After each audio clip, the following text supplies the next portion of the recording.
Sushi ডিশটা Japanese, কিন্তু এখন Japanese না কোরিয়ান সুশিটা, যাই হোক বাংলাদেশেও এটা অনেকের মাঝে যথেষ্ট পপুলার।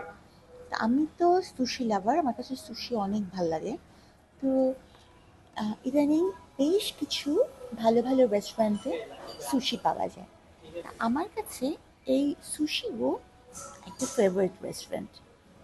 যেভাবে গো করে বেল্টের উপর দিয়ে, I can order from here, আর আমার ফুডটা যখন প্রিপেয়ার হয়ে যায় তখন I can take it from the belt. তো এটা আমার কাছে অনেক ভালো লাগে। আর এখানকার সুশির কোয়ালিটিটা একদম মানে অ্যাবসোলুট টেস্ট যাকে বলে সুশি, সেটা পাওয়া যায়। আমি কিন্তু কোনো প্রমোশন করছি না, বাস আমার কাছে মজা লাগে তাই আমি বলছি।